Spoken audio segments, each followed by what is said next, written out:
সন্ধ্যা আমি চলে এলাম মাধ্যমিকে আর এখন কলাপাতার অনুষ্ঠান চলছে, সেটাই আপনার ইয়ে করছি। তাই শ্রদ্ধেয় সাহিত্যিক একজন মানে এই সুন্দর আমি নিজেও 1.5 ঘন্টা হয়েছে, কখন যে সময়টা কেটে গেছে জানি না, খুবই অল্প সময়। তা আমি ভবা পাগলার উপরে 2খানা বই লিখেছি। একটা বই হচ্ছে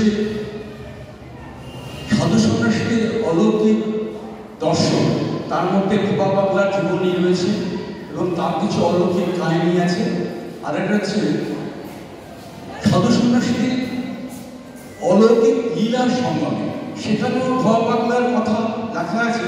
সেখান থেকে আমি 2-1টি কথা শোনাচ্ছি, মাত্র 5 মিনিট টাইম আছে, আমি আপনাদেরকে বোর করব না, একটু শুনবেন, ভালো লাগবে। মাতৃ নাম করছি। আর ভবা পাগলা তিনি ভবের নামে পরিচিত ছিলেন। বাংলাদেশে যেখানে থাকতেন সেখানে তিনি একটি পুজো করতে করতে তিনি নিজেকে হারিয়ে ফেলতেন। তখন তার মন্দিরের দ্বারে কে আসতো কে যেত কিছুই জানতেন না, ইভেন ঘরে খেতেও পর্যন্ত যেতেন না। বাধ্য হয়ে মাতৃদেবী তিনি ভবাকে বলতে আসতেন যে সময় হয়ে গেছে, খেতে চলো, কিন্তু তার কোনো সাড়া ছিল না। বেশিরভাগ সময় তিনি মৌন থাকতেন। তা তখন তিনি কিছু ইঙ্গিত দিতেন, যে ইঙ্গিতগুলোর সাহায্যে মা বুঝতেন যে আজকে উনি তার ছেলে এইটা খেতে ভালোবাসতেন। যেমন শাক ধরলে উনি ভাবতেন যে আজকে শাক খেতে উনি পছন্দ করছেন। কখনো ঘন্টা বাজাচ্ছেন, তার মানে উনি ঘন্ট খেতে পছন্দ করবেন আজকে, এই জন্য মাতৃদেবী ঘন্টা বাজাতেন। কখনো গালে চড় মারতেন, তার মানে বুঝতে হবে, উনি বুঝলেন যে আজকে আমার ভবা সে চচ্চড়ি খেতে চেয়েছে। তা সেইভাবে তিনি তার সন্তানকে চচ্চড়ি বানিয়ে দিতেন। তা এবার পাড়ার কিছু বন্ধু বান্ধব, যুবক বয়স তো, কিন্তু উনি সবসময় মাকে নিয়ে থাকতেন, মাকে ছেড়ে কোথাও যেতেন না। তা আষাঢ় মাস রথ দেখতে যাবেন বাংলাদেশে, ভাবনার ধামরাই রথ খুব বিখ্যাত রথ, মানে আমাদের মহেশের রথের চেয়েও বড়। সেই রথে যাবে, সাথে যাচ্ছেন তার দাদা, তিনি আবার কৃষ্ণ ভক্ত আর উনি হচ্ছে কালী ভক্ত। তা কালী দায়িত্ব কার কাছে দিয়ে যাবেন? ইতিমধ্যে একজন বৈরাগী এসছে, তিনি মায়ের দেখাশোনা করবেন বলে ভবা রাজি হয়েছে। সেখানে গেছেন রথ দেখতে, কিন্তু রথ কোথায়? বন্ধুরা দাদা সবাই রথ দেখতে গেছেন, আর উনি হঠাৎ করেই মনের টানে একটা খোলা মাঠে চলে গেছেন। সেখানে মা আনন্দময়ী মা সশরীরে সেখানে আবির্ভূত হয়ে বললেন, তুই কার উপর দায়িত্ব দিচ্ছিস আমার? সে যে দেখ আমার চোখটাই নষ্ট করে দিয়েছে, শিগগিরই বাড়ি গিয়ে দেখ কি অবস্থা। ও আর রথ দেখবে কি, সাথে সাথে বাড়িতে এসে দেখে যে মায়ের মার্জনা করতে গিয়ে তার চোখ দুটোই তুলে ফেলেছে। তখন সাথে সাথে নিজেকে আর কন্ট্রোল করতে পারছেন না, কাঁদতে কাঁদতে তিনি রং তুলে নিয়ে আবার মায়ের চোখ পড়লেন। তখনই তুমি ঠিক করেছেন মায়ের এবার কোষ্ঠীপত্র করবেন, কোষ্ঠীপত্রের দেবী মূর্তি করবেন। কিন্তু কোথায় কোষ্ঠীপত্র পাবেন? যিনি থাকেন ওখানটায় তো কোষ্ঠীপত্র পাওয়া যায় না, ঢাকায়।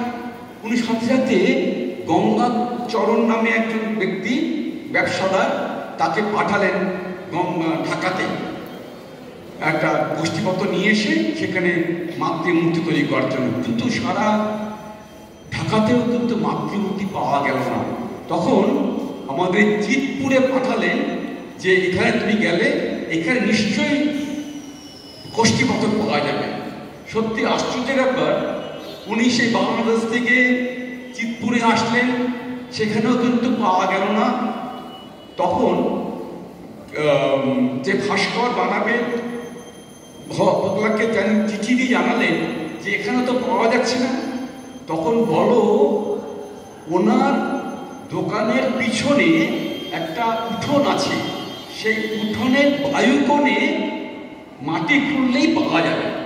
এই কথা সেই শিল্পীকে বলা হলো চিতপুরে, যে তোমার বাড়ি যেখানে উঠোন আছে সেখানে তুমি মাটি খোঁড়ো, সেখানে পাবে। উনি তখন বললেন উনি কি অ্যাস্ট্রোলজার, উনি কি সব বলতে পারেন? বলে অ্যাস্ট্রোলজার না, উনি স্বর্গ মর্ত পাতাল সবখানার খোঁজ রাখেন, অতএব তুমি একটু দয়া করে খোঁজো, ঠিক পেয়ে যাবে।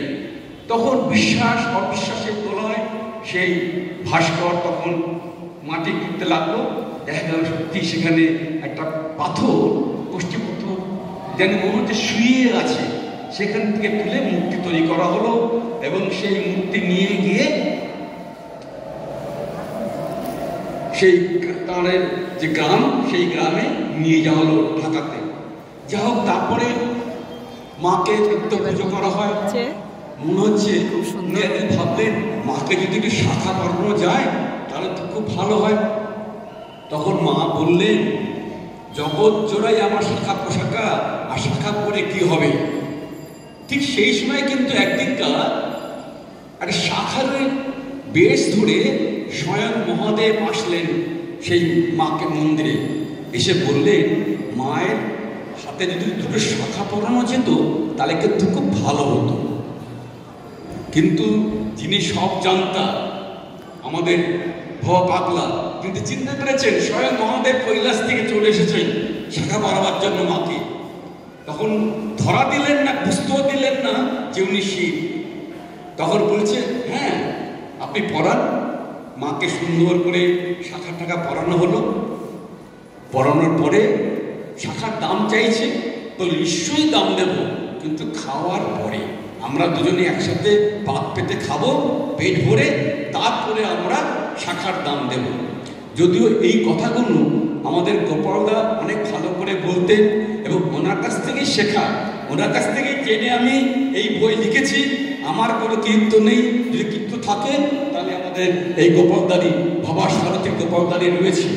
যাই হোক, এইবার সেই তাদের সময় কিন্তু হয়ে গেছে। আজকে এই মতন থাক, আবার কখনো আবার জয় আরতির ঘন্টা পড়বে। এর মধ্যেই আমরা সম্বোধিত করেছি আমাদের নিগমভূমিক শিয়ালদায় যে সাধনা সমিতির আসন হয় তারই সহধর্মীর হাতে। এবার মাকে দেখাই। আজ দুদিন আসিনি, মাকে দেখা হয়নি, তাই আপনাদেরকে এবার মাকে দর্শন করাবো। সেই মতো প্রত্যেক দিনকার মতো আজকেও চলে এলাম। আর ভবা পাগলার কিছু বক্তৃতা দিলেন উনি, খুব সুন্দর। উনি একজন প্রফেসর, লেখক আর কি, খুবই সুন্দর বক্তৃতা দিলেন। চলুন।